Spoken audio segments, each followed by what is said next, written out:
Bueno, Señor, y para siempre tu misericordia. Y queremos honrarte y glorificarte en esta tarde, como solamente tú te mereces, Señor. Aleluya. Gracias, Padre. Amén y amén. Pueden tomar asiento, mis hermanos. Gracias, Señor Jesús. Gloria a Dios. Los niños pueden pasar a sus clases, por favor. Yo sé que lo están deseando. Así es que los demás nos quedaremos aquí mientras los niños están recibiendo sus clases en la escuela dominical. Y una vez más, damos gracias al Señor por todos los hermanos y hermanas que fielmente todas las semanas, mientras nosotros estamos aquí en el culto principal, ellos atienden a los niños para que puedan aprender de la palabra. Así que Dios les bendiga y también la bendición de Dios les llegue a ellos a lo largo de este culto y de toda la semana. Damos gracias al Señor por estar aquí. Pastor Walter hablaba de que había tenido alergia durante la semana. Esta semana a nosotros nos agarró un resfriado bastante grande, del cual todavía nos estamos recuperando. Pero bueno, yo tenía muchas ganas de estar hoy aquí en la iglesia el domingo. Y aunque todavía no estamos bien del todo, damos gracias al Señor que podemos estar aquí, viendo la cara de todos ustedes. Inclina tu rostro un momentito, vamos a orar. Pedir que en esta tarde el Señor hable a nuestros corazones, a nuestras vidas. Estamos sin lugar a dudas viviendo tiempos muy interesantes, tiempos difíciles, tiempos peligrosos, tiempos de guerras y de rumores de guerras, de nación contra nación, reino contra reino. Y como bien sabemos, esto no ha hecho más que comenzar. Pero nos agarramos a la palabra de nuestro Dios, a tus promesas, Señor. Y por eso pedimos que en esta tarde tú hables a nuestros corazones, que tu palabra pueda llegar a muchos lugares, Señor, sin problemas. Y que tú nos hables en esta tarde y podamos recibir la porción que tú tienes para nosotros y fortalezcas nuestra fe y nos animes para seguir adelante en la carrera que tenemos por delante, Señor. Ponemos este tiempo de reflexión, de estudio de tu palabra en tus manos. Dirígenos y abre nuestros oídos en el nombre bendito de Jesús. Amén y amén. Gloria a Dios. Os voy a contar una historia que probablemente a más de uno les va a poner los pelos de punta.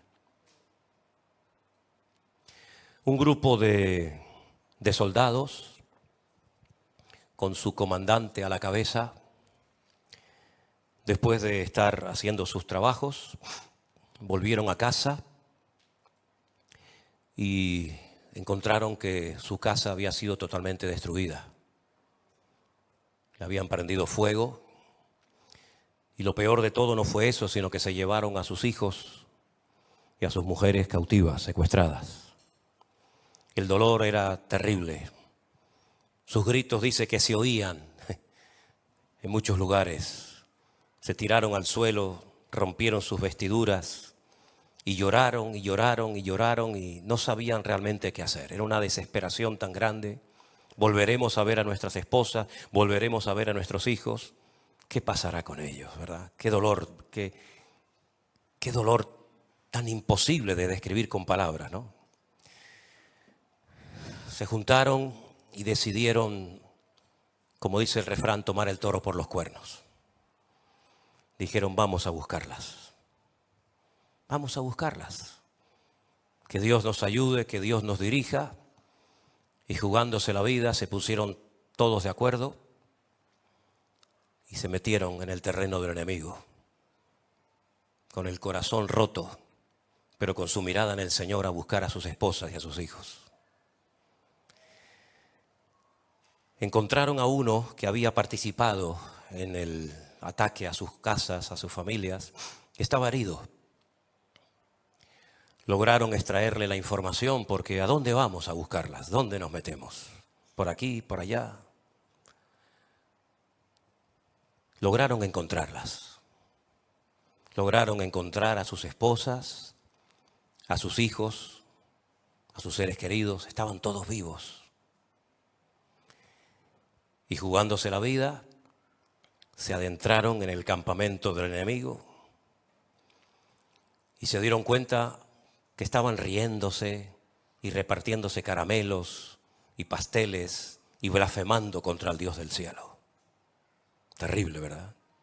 Pero lograron arrebatarle el botín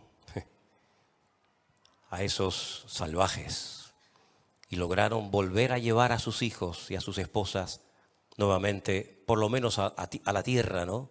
No a la casa, porque ya no estaba, ya estaba destruida. Me imagino que algunos de ustedes estarán pensando, pero esas noticias no han salido en ningún medio de comunicación. Se sigue hablando de más de 250, tampoco se sabe exactamente el número de los que han sido secuestrados, pero en ningún canal de televisión, en ninguna radio, en ningún periódico, se nos ha dicho que un grupo de soldados israelíes entraron en el campamento del enemigo y lograron llevarse de vuelta a sus hogares, a sus hijos y a sus esposas. Y es que en ningún canal de televisión te lo van a contar. Porque esta historia no tiene nada que ver con el 7 de octubre. Esta historia que te acabo de contar ocurrió hace 3000 años. En la misma zona y con los mismos enemigos que vinieron a quemar y a destruir y a llevarse cautivas a mujeres y a niños indefensos. Esta historia que te acabo de contar, por supuesto, que no aparece en la televisión, porque es una historia que solamente aparece registrada en un libro de la Biblia, en el capítulo 30 de Primera de Samuel. El capítulo 30 de Primera de Samuel dice que cuando David y sus hombres llegaron a Siglat, donde ellos vivían, los de Amalek habían invadido el Negev y a Siglat, y habían asolado a Siglat y le habían prendido fuego. Y se habían llevado cautivas a las mujeres y a todos los que estaban allí, desde el menor hasta el mayor. Pero a nadie habían dado muerte, sino se los habían llevado al seguir su camino. Vino pues David con los suyos a la ciudad, y he aquí que estaba quemada, y sus mujeres y sus hijos y sus hijas habían sido llevados cautivos. Entonces David y la gente que con él estaba alzaron la voz y lloraron hasta que les faltaron las fuerzas para llorar. Se vuelve otra vez a repetir la misma historia, ¿no? Parece mentira. Hace 3000 años pasó exactamente lo mismo que volvió a ocurrir el día 7 de octubre de este año 2023. Las dos mujeres de David, ¿verdad? Aquí menciona el nombre de una de ellas, Ahinoam, Jezreelita, y Abigail, la que fue la mujer de Nabal, el del Carmel, también eran cautivas. David se angustió mucho porque el pueblo incluso hablaba de apedrearlo. Pues todo el pueblo estaba en amargura de alma, cada cual por sus hijos y por sus hijas. Mas David se fortaleció en el Señor su Dios. ¿Cuántos dicen amén? Ahí está el secreto, hermanos. En medio de la angustia, invocar el nombre de nuestro Dios y fortalecernos en Él y en su palabra. Y David le dijo al sacerdote Abiatar, hijo de Ahimelech: yo te ruego que me acerques el efod. Y Abiatar le acercó el efod a David. Era la forma de consultar rápidamente cuál era la voluntad de Dios. No había tiempo que perder, cada minuto contaba en su contra. David consultó al Señor y le dijo: ¿perseguiré a estos merodeadores? ¿Los podré alcanzar? Y él le dijo: sí, síguelos, porque ciertamente los alcanzarás y de cierto librarás a los cautivos. Partió pues David, él y sus 600 hombres que con él estaban, y llegaron hasta el torrente de Besor, donde estaban algunos, donde quedaron algunos. Y David siguió adelante con 400 hombres, porque se quedaron atrás 200, que cansados no pudieron pasar el torrente de Besor. Y hallaron en el campo a un hombre egipcio, el cual trajeron a David, y le dieron pan, y comió, y le dieron agua de beber. Y le dieron un pedazo de masa de higos secos y 2 racimos de pasas. Y luego que comió y bebió él su espíritu, en él su espíritu, volvió su espíritu, porque no había comido pan ni había bebido agua en 3 días y en 3 noches. Y David le dijo: ¿de quién eres tú y de dónde eres? Él respondió: soy un joven egipcio. Yo soy siervo de una amalecita, y me dejó mi amo hoy hace 3 días porque yo estaba enfermo. Así son los amalecitas. ¿Se dan cuenta? Así son los amalecitas. David lo recoge, le da de comer, le da de beber, lo atiende, le da agua, y sin embargo su amo al ver que su criado estaba enfermo, en vez de hacer lo mismo que hizo David, lo que hace es que lo abandona. Qué diferencia, ¿no? Qué diferencia. Y le dijo David, versículo 14, pues hicimos una incursión en la parte del Negev, que es de los cereteos y de Judá, y al Negev de Caleb, y pusimos fuego a Siglat. Y dijo David, ¿me llevarás tú a esa tropa? Y él le dijo, júrame por Dios que no me matarás ni me entregarás en mano de mi amo, y yo te llevaré a esa gente. Lo llevó pues, y aquí que estaban desparramados sobre toda aquella tierra, comiendo y bebiendo y haciendo fiesta. Siempre lo han hecho, siempre lo seguirán haciendo. Por todo aquel gran botín que habían tomado de la tierra de los filisteos y de la tierra de Judá.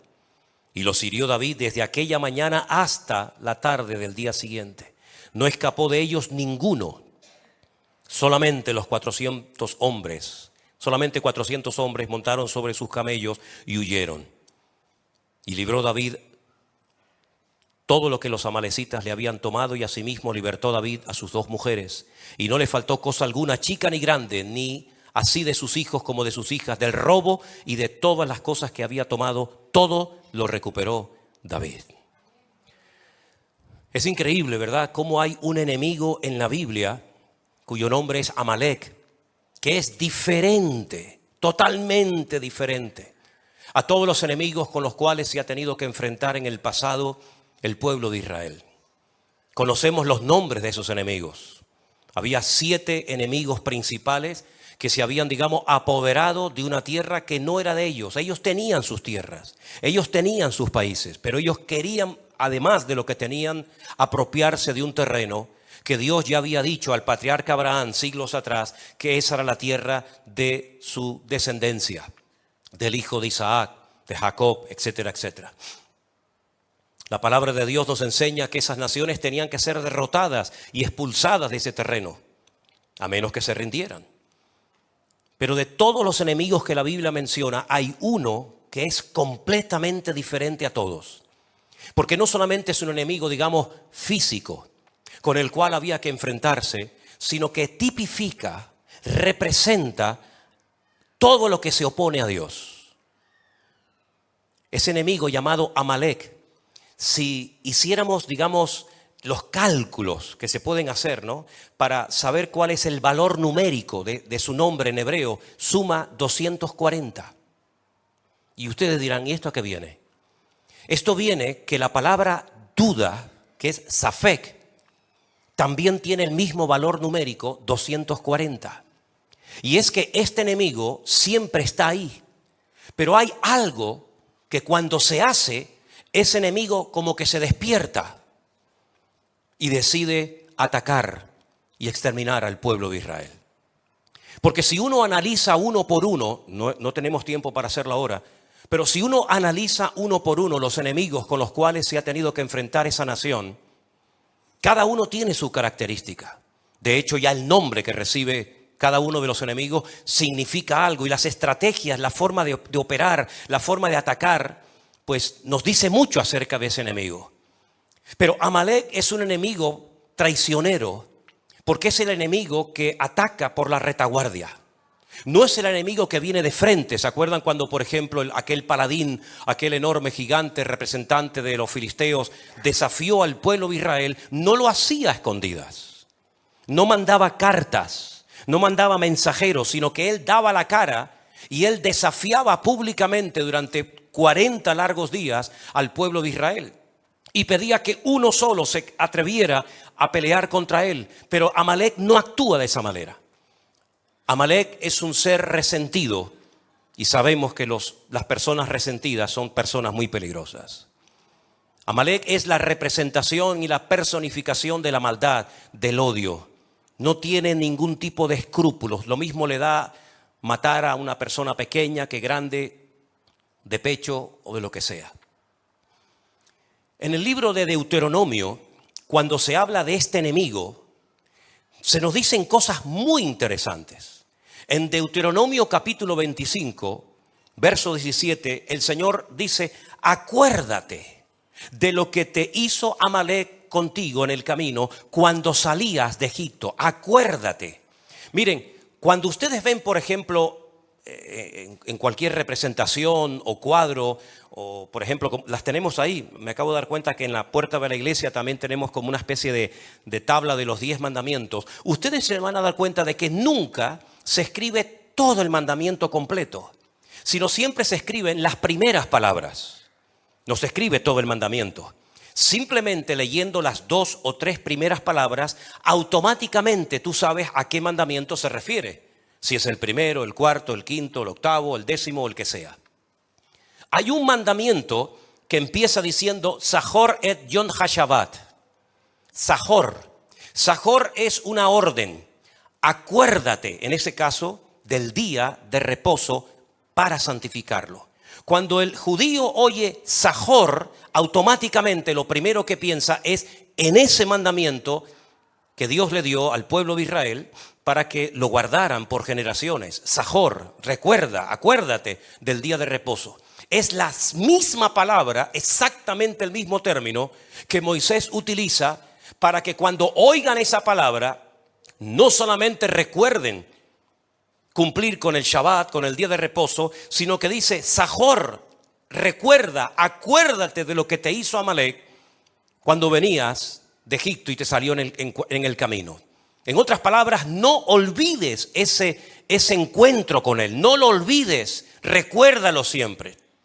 Hay muchas cosas que la Biblia nos enseña que tenemos que olvidar, pasarlas ya al pasado, pasar la página.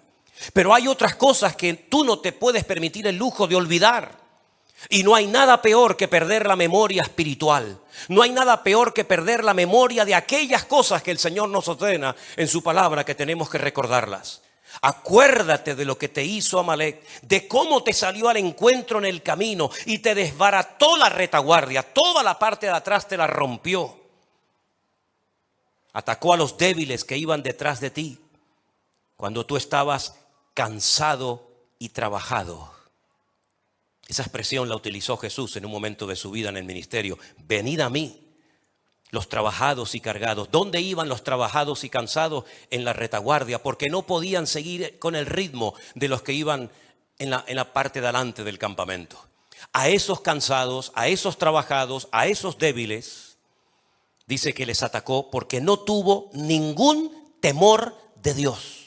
No tuvo ningún respeto a Dios. Por tanto, cuando el Señor tu Dios te dé descanso de todos tus enemigos alrededor, en la tierra que el Señor tu Dios te da por heredad para que la poseas, cuando ya estés reposado, cuando ya estés instalado en el país, cuando ya tengas el control de todo tu territorio, tienes que poner en práctica esto que yo te estoy mandando hoy. Borrarás la memoria de Amalek de debajo del cielo y no lo olvides. Lo tishkach, otra forma también de recordar algunos mandamientos del Antiguo Testamento. Acuérdate y no te olvides de lo que este enemigo te hizo cuando venías rumbo a la tierra prometida. Es interesante notar que aquí encontramos la orden de lo que hay que hacer con esta gente, de lo que había que hacer con este pueblo. Pero el ataque también lo relata la Biblia en el libro de Éxodo, concretamente en el capítulo 17. Vamos a leerlo. Por favor, presten suma atención, porque esto es muy importante. Versículo 8. Vino entonces Amalek y peleó contra Israel en Refidim. ¿Por qué menciona el lugar donde Amalek atacó al pueblo de Israel? ¿Qué más da?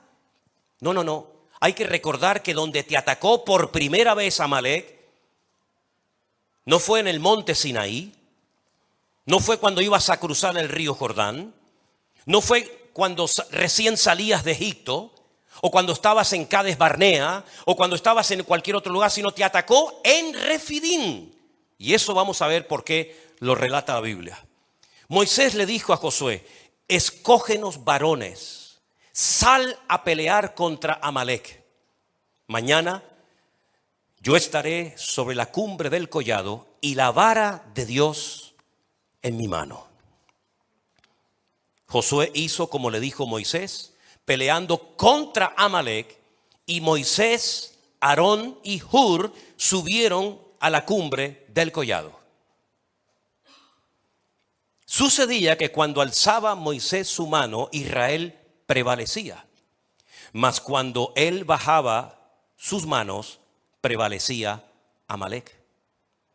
Las manos de Moisés se cansaban, por lo que tomaron una piedra y la pusieron debajo de él y se sentó sobre ella. Y Aarón y Hur sostenían sus manos, el uno de un lado y el otro de otro lado. Así hubo en sus manos firmeza hasta que se puso el sol. Josué deshizo a Amalec y a su pueblo a filo de espada. Y el Señor le dijo a Moisés: escribe esto para memoria en un libro y di a Josué que raeré del todo la memoria de Amalec de debajo del cielo. Y Moisés edificó un altar y llamó Jehová Nisi, que significa Dios es mi milagro. Algunos dicen, bueno, mi bandera. Realmente es un nombre que significa Dios es mi milagro. Y dijo: por cuanto la mano de Amalec se levantó contra el trono de Dios. Esto no se dice con ningún otro enemigo. Amalec no solamente atacó físicamente al pueblo de Israel, sino que dice que se levantó contra el trono de Dios.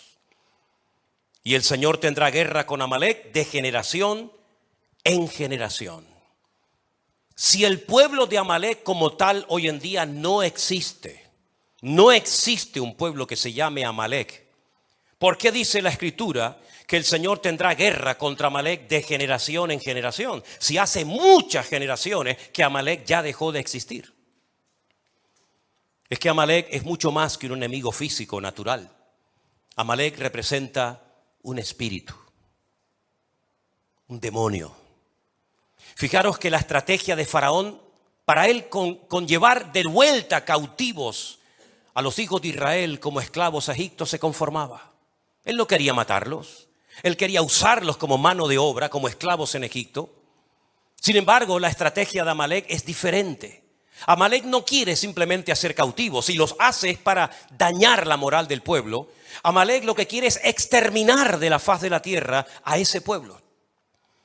Y ahora tú puedes analizar a lo largo de la historia cuántos pueblos, cuántos imperios, cuántas personas fueron tomadas por este espíritu y decidieron arrasar, borrar de la faz de la tierra al pueblo de Israel. Sería muy interesante que analizaras esto a lo largo de la historia y te dieras cuenta de que no ha sido solamente Amalec el que intentó hacerlo, sino otros tantos.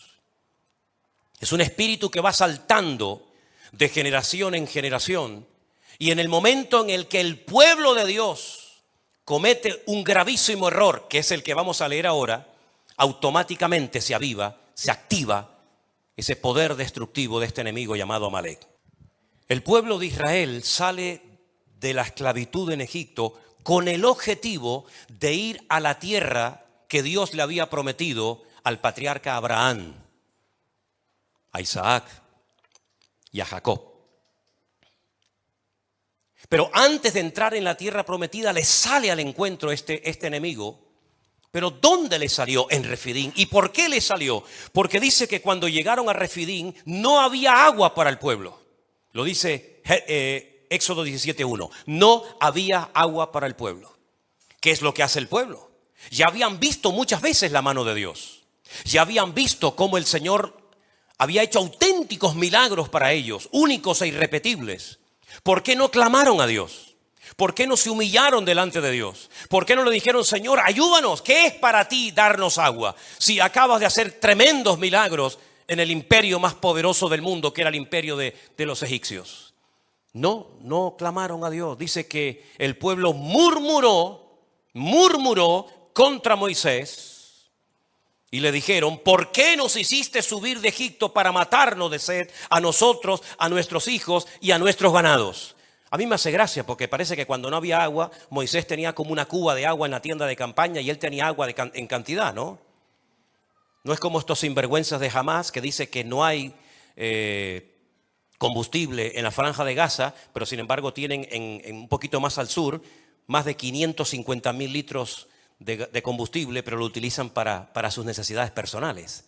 Moisés no hacía eso. Cuando no había agua ni para Moisés, ni para Miriam, ni para Aarón, ni para el pueblo, ni para nadie.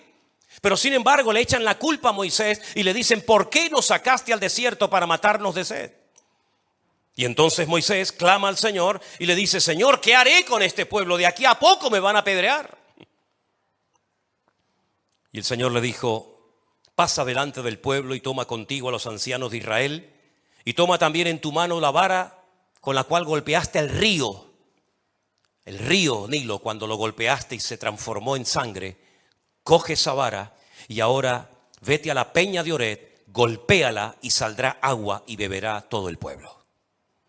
Moisés lo hizo en presencia de los ancianos y por eso llamó el nombre de aquel lugar Masá y Meriba, por la rencilla de los hijos de Israel, porque tentaron a Dios diciendo, ahí viene el dato, ¿qué fue lo que dijo Israel en Refidim? ¿Vamos a matar a Moisés? Sí, es verdad, lo dijeron. Pero ¿qué más dijeron? Dice, ¿está o no está Dios entre nosotros? Ahí activaron al enemigo llamado Amalek. Cuando el pueblo de Dios puso en duda la credibilidad de Dios entre ellos, automáticamente dice la Biblia en el versículo siguiente que Amalek se va hasta Refidim y allí les ataca por la espalda. ¿Te das cuenta cómo nuestra boca puede abrir o cerrar muchas cosas, hermanos? ¿Te das cuenta lo importante que es? Mejor estar callados que decir tonterías o hablar incorrectamente y darle lugar al enemigo. Cada vez que te quejas, cada vez que dudas, cada vez que cuestionas la credibilidad y el poder de Dios, le está dando la posibilidad al enemigo de que te sacuda y de que haga cosas que no tenía por qué hacer, pero tú le has dado lugar. ¿No habéis leído el versículo de la Escritura por la pluma de Pablo que dice, no deis lugar al enemigo, más bien someteos a Dios para que podáis resistir al diablo y entonces huirá de vosotros? Pero el pueblo de Israel en ese lugar donde no había agua, no clamaron, no oraron, no buscaron de Dios, no se humillaron, no pidieron misericordia, sino que se ponen a murmurar y se ponen a criticar y se ponen a hablar en contra de Moisés y no contentos con eso, sino que encima dicen, ¿dónde está Dios? Nos ha abandonado en medio del desierto y automáticamente aparece en la escena Amalek.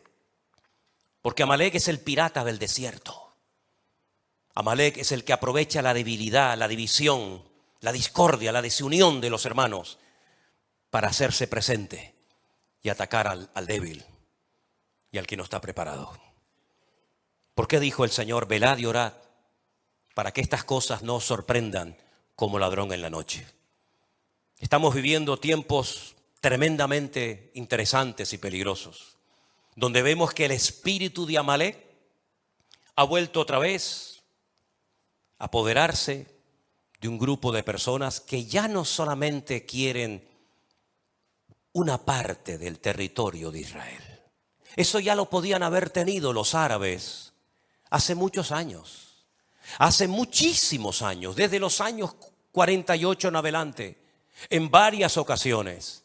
Se les ofreció casi más de la mitad a los árabes y pequeñas porciones desérticas y de mala manera al pueblo de Israel. Israel siempre dijo sí, lo aceptamos. Nos mandan al desierto donde no hay agua, no importa, allí vamos. Nos mandan a tierra de piedras, no importa, allí vamos.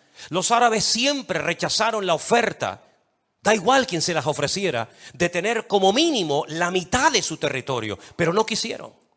Perdieron una oportunidad histórica. Pero ahora este grupo ya no quiere la mitad del territorio, no solamente quiere todo el territorio, sino que ahora da un paso más. Ahora han levantado banderas negras en todas las mezquitas de Teherán y de Irán, llamando al mundo musulmán al martirio, porque ahora lo que quieren es exterminar a todos los judíos de sobre la faz de la tierra. Le preguntaron hace poco a un líder de Hamás, si tuvieras la posibilidad de exterminar a todo el pueblo de Israel, que no quedara ni un solo judío sobre la faz de la tierra, y pudieras tener todo el territorio de Israel para ustedes, ¿con cuál de las dos te quedarías? Y él dijo, con todo el descaro del mundo, preferimos primeramente exterminar a este pueblo y después hablamos de tomar posesión de la tierra. ¿Cómo se puede negociar con un grupo de terroristas que son capaces de hacer cosas que no las puedo decir porque si las digo ahora, pues podemos tener problemas con la retransmisión, ¿verdad? Porque son cosas tan fuertes, son cosas tan horribles. Y parece mentira que algunos gobernantes de nuestro país todavía cuestionen que esto se lo merecía el pueblo de Israel. A veces me avergüenzo de ser español. A veces me avergüenzo de tener pasaporte español. Y no me extrañaría nada que en los próximos viajes a los españoles no nos dejaran entrar a territorio israelí. Porque ya que no los queremos y encima decimos que son ellos los malos, pues no me extrañaría nada como le hicieron, por ejemplo, a nuestra hermana Silvia y a Anderson cuando hace años viajamos y aquel hombre que dijo aquellas declaraciones terribles contra el Estado de Israel, ¿verdad? Pues el jefe de la seguridad del aeropuerto nos dijo: no voy a dejar entrar a ningún venezolano por las declaraciones que hizo su presidente. Y por más que le intentamos explicar que nosotros no teníamos nada que ver con eso, pues estuvieron presos. Sí, hermanos, presos estuvo Anderson. Y nuestra hermana Silvia también estuvo presa. Y otro hermano que también se congregaba con nosotros hace años en la iglesia del Puerto de la Cruz. Del dolor tan grande, ¿verdad? Del dolor tan inmenso de aquellas declaraciones que hizo aquel hombre, que se cumplió literalmente lo que dice la palabra de Dios. Porque hay reglas de oro que aunque la gente las ignore, funcionan para bien o para mal. Yo bendeciré a todos los que te bendigan y maldeciré a todos los que te maldigan. Es así. Y ese hombre maldijo, como dijo en aquella ocasión, desde lo más profundo de sus entrañas a ese pueblo. Y en menos de un año, aunque se fue a Cuba y consultó con todos los santeros y brujos, y hasta llegó a Venezuela y sacó los huesos de Simón Bolívar para hacer un ritual para no morir, en menos de un año el cáncer lo agarró por las entrañas y lo consumió. ¿Qué les parece, mis queridos hermanos? Estamos viviendo en unos tiempos tremendos donde la credibilidad de Dios está puesta en tela de juicio. Hay algo tremendamente interesante que pasa con este ataque de Amalek contra el pueblo de Dios. La palabra trono en hebreo se dice kisé. Y el nombre de Dios, todos sabéis que tiene 4 letras. Yod, Hei, Bat, Hei. Cuando se habla de que él atacó el trono de Dios, no aparece kisé Adonai, sino aparece Kes Yah. Es decir, le falta una letra a la palabra trono y le faltan 2 letras al nombre de Dios. Y esto tiene que tener una explicación, claro que tiene que tener una explicación. No es hasta el tiempo del final, cuando en el Salmo, por ejemplo, 9, versículos 7 y 8, el Señor reine y gobierne sobre toda la tierra, que vuelve otra vez a aparecer el nombre del trono y el nombre de Dios completo. Es decir, lo que os dije la semana pasada, por favor recordar los mensajes. No pasáis la página y decís, bueno, otro mensaje más. Recordar las escrituras, recordar lo que se enseña desde este púlpito. Hermanos queridos, detrás de todo esto hay un conflicto, una guerra espiritual. El mundo espiritual es tan real como la silla en la que usted está sentado esta tarde. El mundo espiritual es real. Cuando la semana pasada veíamos cómo Daniel oraba y añadía ayuno a su oración. Y estuvo durante 21 días sin probar bocado. Cuando finalmente se aparece el mensajero del Señor, le dice: desde el principio que te dispusiste a orar, tu oración fue oída. Pero una cosa es que nuestra oración suba, que sea oída, y otra cosa muy diferente es que baje la respuesta. Y dice, el tema es que el príncipe de Persia se opuso y tuvo que venir Miguel a ayudarme. Y cuando termine este conflicto voy a ir a pelear contra otro príncipe, que es el príncipe de Grecia. Y tú dices, pero ¿de qué estamos hablando? De un conflicto en el mundo espiritual. Satanás es el príncipe de las tinieblas y hay un conflicto espiritual. No es un conflicto, un problema político. Si fuera político, se sientan en una mesa y se resuelve en unos días, en unas semanas en la situación. Es que nunca se va a poder solucionar porque hay un conflicto de tipo espiritual. ¿Quién puede más? ¿El Dios de Abraham, de Isaac y Jacob? ¿O Alá? ¿Quién puede más? ¿El Antiguo Testamento y todas las promesas que Dios le dio a ese pueblo o el Corán?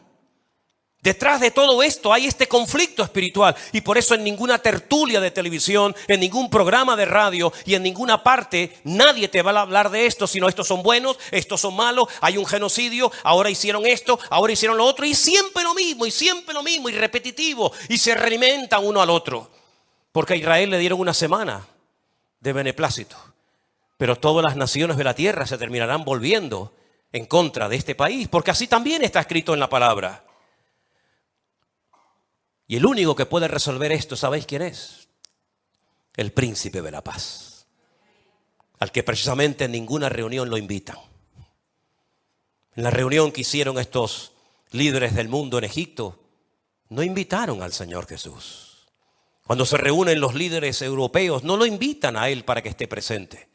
Cuando se reúnen los líderes en la ONU, nos dicen vamos a orar y pedirle a nuestro Dios que nos dé sabiduría y revelación y que nos ayude a buscar un remedio a todo esto. El otro día dijo alguien algo muy interesante. Si todos los judíos que están en el mundo esparcidos volvieran ahora todos a Israel, tal vez así se acabaría el problema. Ya no habría problemas en Inglaterra, en Francia, en Alemania, en España o en cualquier otro país. Y alguien le contestó y le dijo, no, tampoco así se resolvería. Porque el objetivo, lo que tienen por escrito, y todos sus seguidores lo saben, es la exterminación del pueblo de Israel. Está en peligro, entre comillas, el nombre de Dios. Y Dios dice que intervendrá y salvará, no por vosotros, sino por amor a mi nombre, porque el Señor ha comprometido su palabra en guardar a ese pueblo y ese territorio y a esas familias, aunque no crean en Él, aunque le rechacen. Fíjate lo misericordioso y lo amoroso que es Dios, que a pesar de los pesares, Dios dice, aquí estaré siempre peleando por mi tierra, porque la tierra de Israel no es ni de los judíos, ni de los palestinos, ni de nadie, sino la tierra es de nuestro Dios. Así que mis queridos hermanos, hasta que no entienda la gente que esto es un conflicto espiritual, difícilmente van a poder acertar y darse cuenta de que realmente el único que puede solucionar todo esto es nuestro Dios. Hay algunas características que he anotado aquí que quisiera compartir con ustedes acerca de cómo actúa este espíritu, que no solamente actuó digamos un poco en el tiempo del faraón, aunque realmente con matar a los niños se conformaba. Dejó a las mujeres, por ejemplo, vivas. Pero sin embargo, si ustedes leen detenidamente, y espero que lo puedan hacer esta semana, el libro de Esther, se van a dar cuenta que el personaje que es usado por el diablo en ese momento de la historia, él quería exactamente lo mismo que quiere ahora esta gente: el exterminio total y absoluto del pueblo de Israel. Pero todos sabemos la historia, ¿no? Todos sabemos que le salió el tiro por la culata, pero ya hubo otro segundo intento, y a lo largo de la historia ha habido otros momentos y otros lugares. Número 1, la Biblia dice que Amalek no tiene ningún temor de Dios. No tiene ningún temor de Dios. Porque la Biblia dice que ese espíritu se levanta contra todo lo que es objeto de culto. Todo lo que tiene que ver con el Dios vivo y verdadero lo quiere atacar y borrar de la faz de la tierra. Ataca por la espalda a las mujeres, a los niños, a los cansados. No respeta a nadie, no tiene ningún tipo de afecto natural. Por eso dice la Biblia en Romanos capítulo 1 y capítulo 2 que por haber perdido todo afecto natural, Dios los entrega a hechos vergonzosos. Este enemigo se alimenta con sangre, porque dentro de la cultura del Islam, ellos saben perfectamente, dentro de sus principios religiosos, que el Maguid no viene hasta que haya un río de sangre. Y ustedes se preguntarán, ¿y quién es este Maguid? El Maguid en el Islam es el Mesías. El Maguid en la Biblia es el anticristo.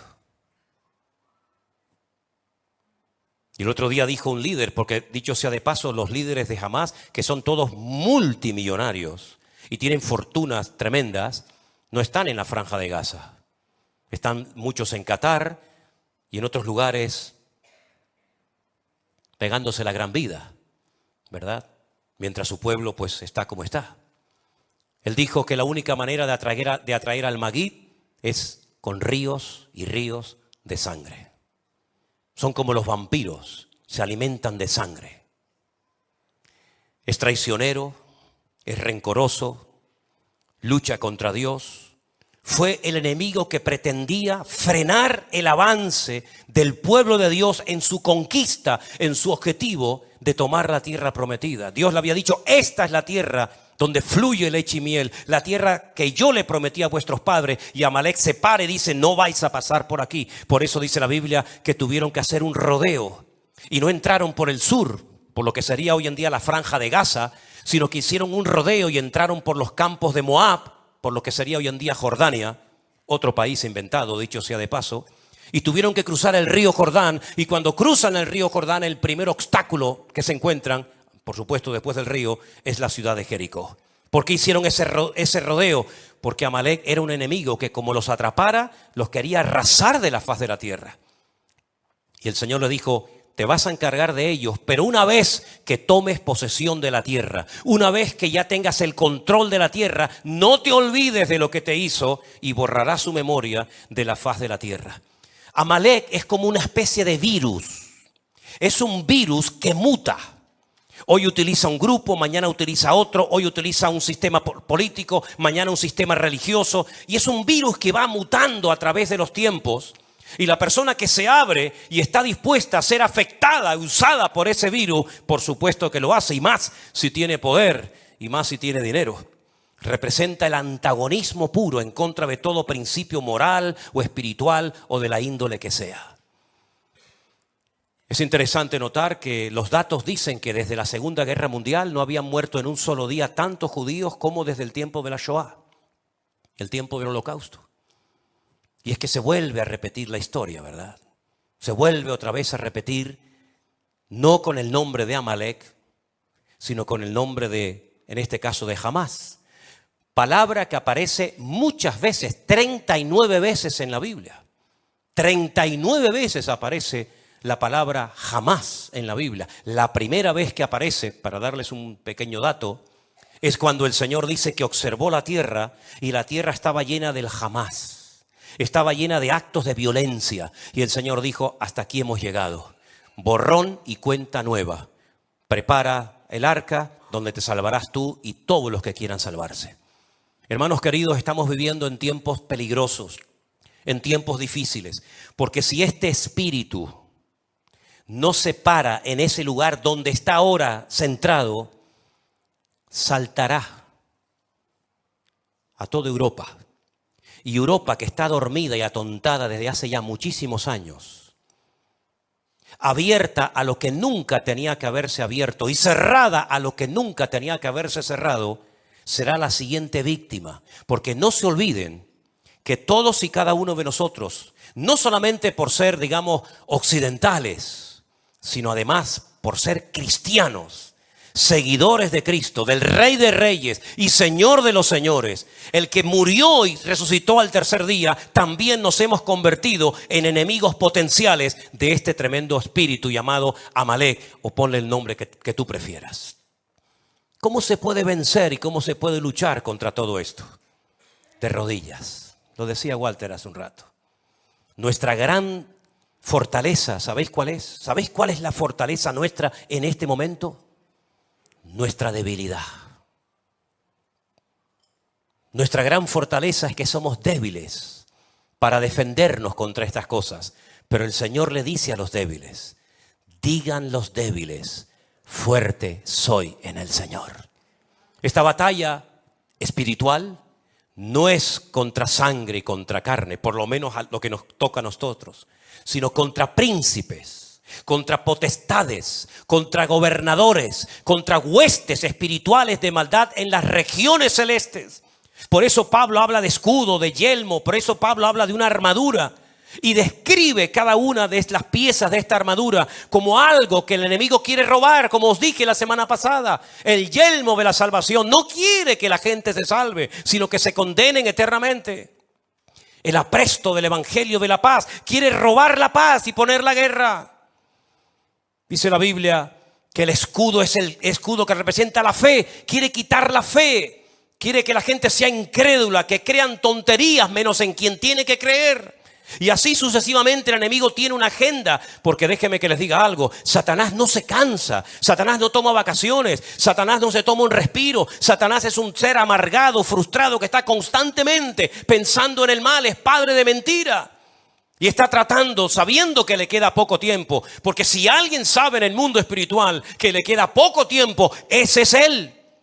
Pero sabemos que en este poco tiempo la iglesia tiene que estar preparada con lo único que puede hacer, orando y velando para que estas cosas no nos sorprendan, como si alguna cosa extraña estuviera aconteciendo en el mundo, sino que supiéramos que nuestros hermanos están siendo sacudidos en todas partes. Yo hablo casi a diario con hermanos nuestros en la fe, en Jerusalén, en Tel Aviv, en Galilea. Constantemente estoy hablando, casi todos los días hablo con ellos.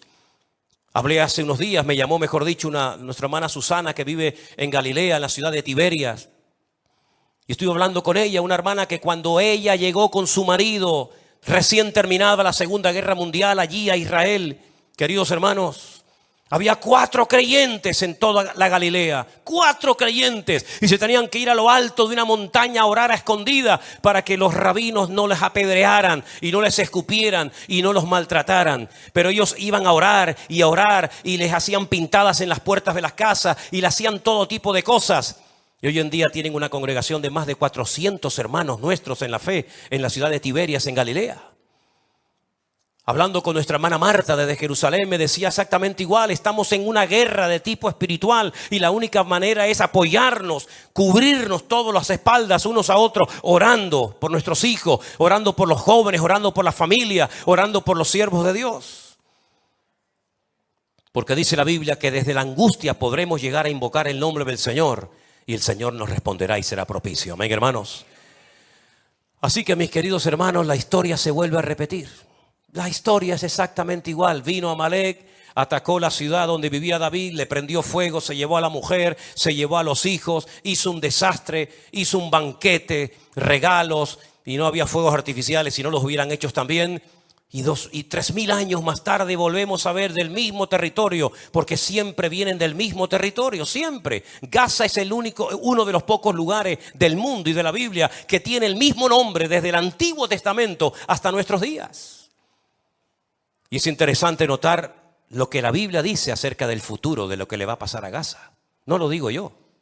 Yo siempre digo a la gente cuando, saben que como dije el otro día, se ha puesto muy de moda eso de te cogen un vídeo, uno te parte hacia la mitad y se pone al lado. Escuchen, miren lo que dice este hombre, miren lo que dijo. Se ha puesto de moda esa historia, ¿no?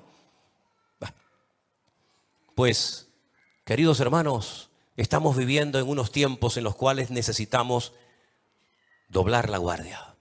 ¿Oramos? Sí, hay que orar más.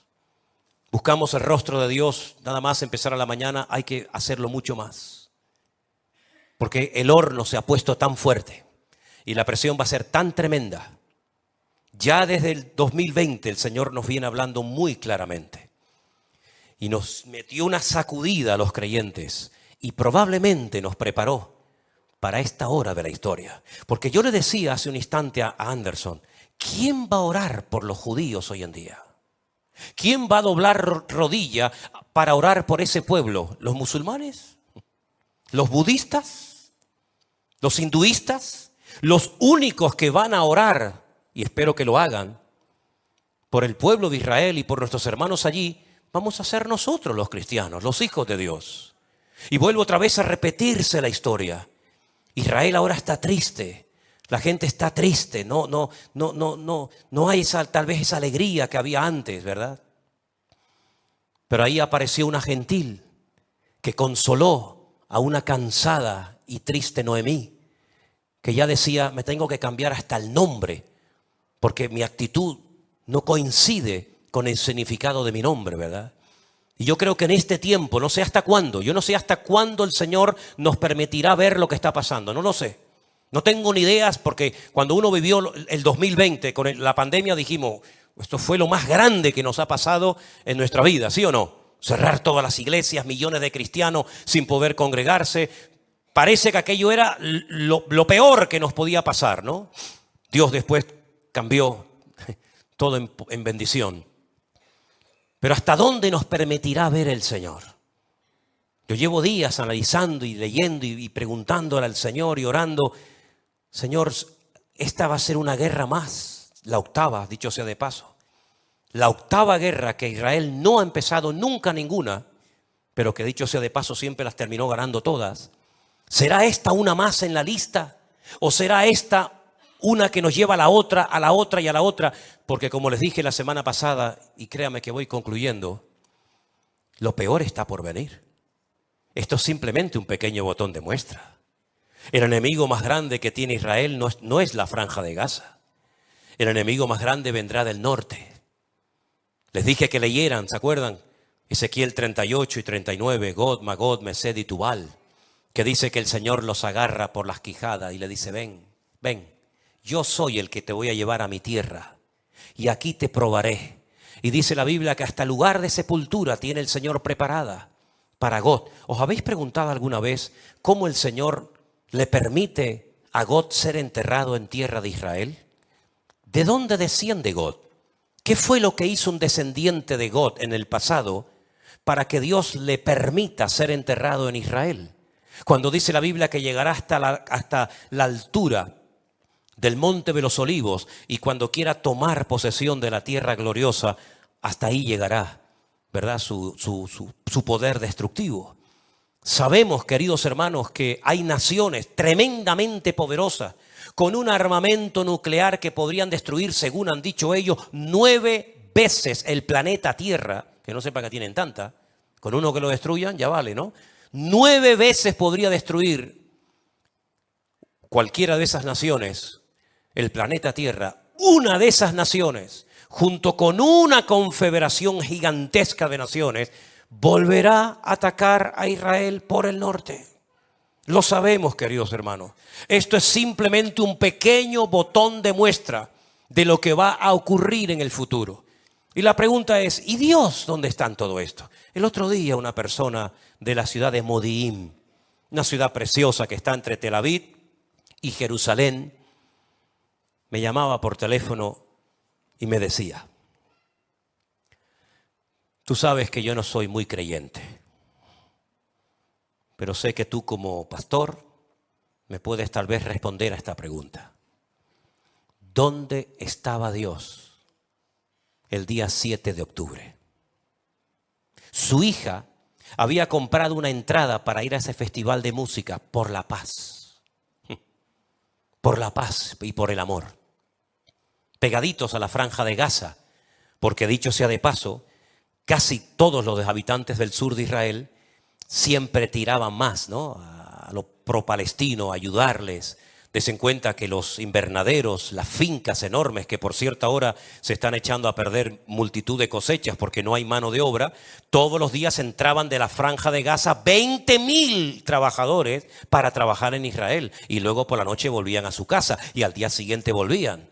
Y había personas, por ejemplo, una de las señoras que fue, digamos, liberada el otro día, esa señora de 80 y pico de años, se encargaba de llevar a gente enferma de la franja de Gaza a hospitales de Israel pagado por su bolsillo para ayudarles a los pobrecitos. Y después resulta que se la llevaron en una moto, que no la mataron a palos de milagros y la liberaron. Y uno dice, sí, pero es que al final ella le dio la mano y le dijo, Shalom Leja, ¿verdad? Le dijo, la paz sea contigo al que la llevaba. Y claro, no se olviden que su marido sigue estando allí en la franja de Gaza, retenido, ¿verdad? Así que mis queridos hermanos, este ataque que hemos visto en estos días no ha sido simplemente un ataque contra un pueblo. Permítame decirles que en este momento hay personas secuestradas de los Estados Unidos, muchos argentinos, españoles, peruanos, colombianos, franceses, alemanes, austríacos, italianos, tailandeses, de Nepal, de Inglaterra, de Canadá, México, Chile, Brasil, Panamá, Ucrania, Irlanda, Filipinas, Tanzania y probablemente alguno más. Fue un ataque contra el mundo. No fue un ataque simplemente en un lugar específico y ahí quedó todo. El objetivo es borrar a nuestro Dios y a su pueblo de la faz de la tierra. Pero dice la palabra de Dios que aunque un ejército acampe contra nosotros, no tiene que temblar nuestro corazón ni tener miedo, porque el Señor es nuestra luz y nuestra salvación. No hay que tener miedo, no es tiempo de temblar, no es tiempo de cobardía, es tiempo de clamar a nuestro Dios vivo y todopoderoso para que Dios cuide a su pueblo, para que Dios proteja nuestras vidas y para que este tiempo sea un tiempo que sacuda a muchos de un lado y de otro y caigan postrados de rodillas, reconociendo que el Señor Jesucristo era y será por la eternidad el verdadero Mesías. Y es increíble la cantidad de milagros que ocurren muchas veces, tanto en un bando como en otro, donde el mismísimo Señor Jesucristo se presenta a esas personas y se revela como el camino, como la verdad y la vida. Y hay muchos testimonios que así lo confirman. Así que mis queridos hermanos, oremos, clamemos al Señor. Porque el Señor es el único que tiene el control y es el único que puede poner lo que tenga que poner en esta situación difícil. ¿Cuántos dicen amén? Cierre sus ojos, por favor, un momentito en esta noche, ahí donde estás. Y hermanos, piense solamente por un instante en esto.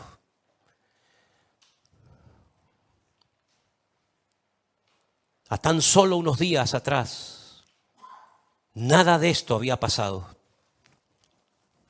Todo cambió prácticamente de un día para otro.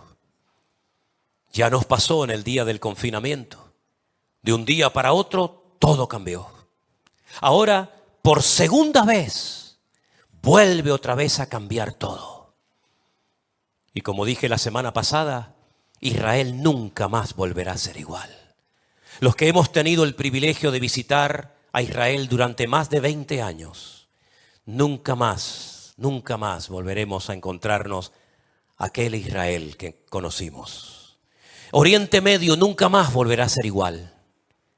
El mundo nunca más volverá a ser igual. Otro cambio más que se avecina. Y yo les recuerdo que cada vez que hay un cambio en lo natural, hay guerra en lo espiritual. Estaba a punto de caer un imperio y a punto de nacer otro imperio. Daniel tenía que orar y había guerra. Y estamos a punto de ver un cambio en todo, hermanos. Estemos preparados, agarrados a la palabra de nuestro Dios, como un ancla firme. Y recordemos que Él navega con nosotros en medio de la tormenta y en medio de la noche más fría y oscura. Él es nuestra luz y nuestro amparo y fortaleza. Aleluya. Señor, ayúdanos y fortalece a tu amado pueblo, Señor. Fortalécenos en la fe, Señor. Somos débiles, somos vasos de barro, Señor. Tú eres nuestro refugio, Señor. Tú eres nuestro pronto auxilio, Señor. Tú eres nuestro amado Dios del cielo. Aleluya.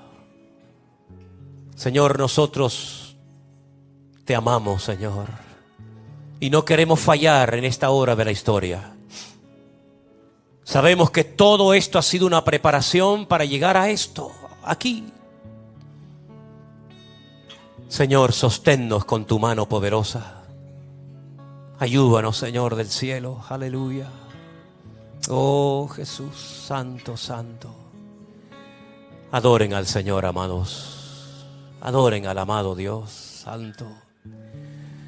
Aleluya, gracias, Señor. Si usted se quiere poner de pie o sentado de rodillas, como usted quiera, pero adoremos al que vive por los siglos de los siglos. Aleluya, gracias, Señor, te adoramos, te adoramos. Gracias, Jesús. Gracias, Señor. Gracias.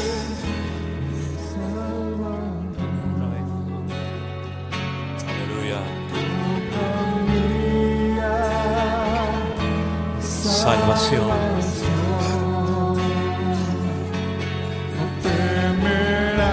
Temerás mi corazón. Gracias. Siempre, siempre. Siempre confiado. Amén, amén.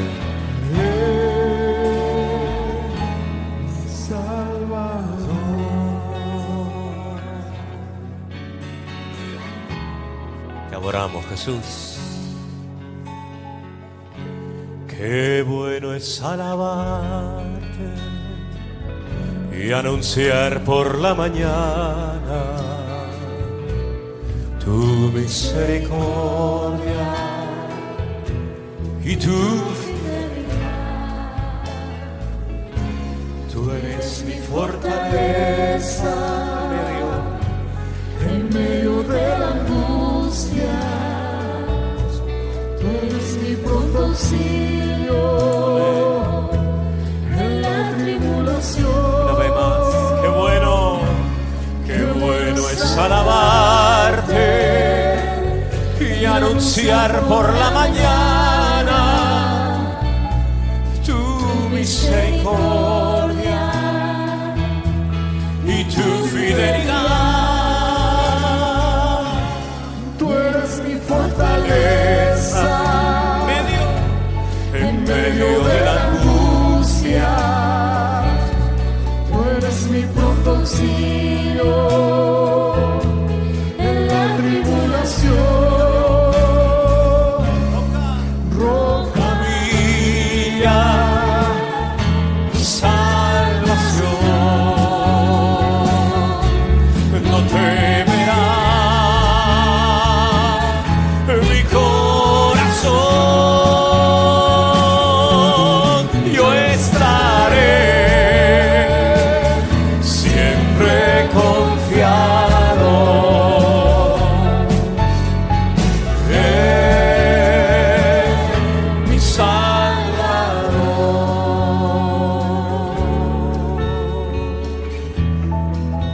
Gracias, Señor, gracias, Señor, te alabamos. Gracias, Señor. Vamos a agarrarnos al Señor cada día, hermanos. No nos queda otra más que agarrarnos a nuestro Dios. Aleluya.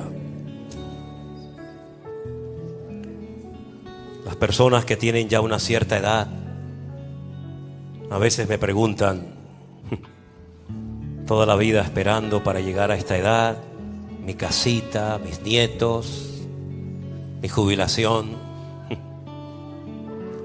Hermanos queridos, entreguémosle nuestra agenda al Señor. Hace tiempo que le dije, ya no llevo agenda. De hecho, no tengo agenda. No quiero tener agenda, Señor. Mi agenda eres tú, Señor. Lo que tenga que pasar, que pase. Lo que tenga que venir, que venga.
Que Dios nos ayude a dar la talla en esta hora, porque sería una pena, una tragedia haber corrido tanto tiempo, ¿no? Para al final ser igual que los demás, hablar igual que los demás, dar un paso atrás. Antes prefiero irme con el Señor, antes de que pasemos a la historia como aquellos que predicaban pero que al final se acobardaron y huyeron, ¿no? Hermanos queridos, el Señor está con nosotros. Dígaselo al que está a su lado, dígale, hermano, tranquilo. Dios está en control, Dios está contigo. Aleluya. Saluda a su hermano. Oración. nos gozamos hoy aquí, adorando a nuestro Dios. Bendeciré tu nombre, eterna, adorando a nuestro Dios. Bendeciré tu nombre, eternamente y para siempre, de suprema alabanza. Eres digno, mi Señor, roca mía y salvación. Aleluya. No temerá mi corazón, yo estaré siempre confiado.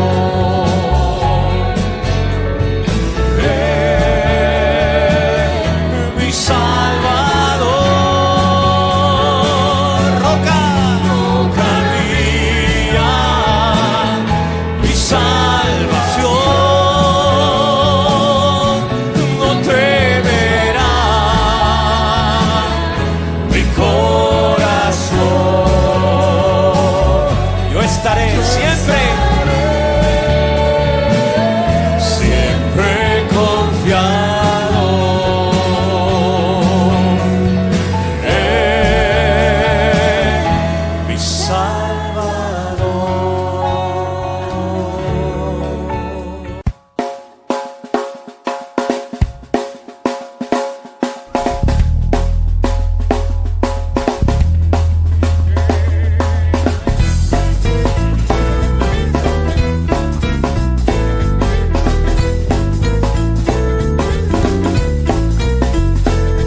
Tienes roto el corazón de tanto sufrir y llorar.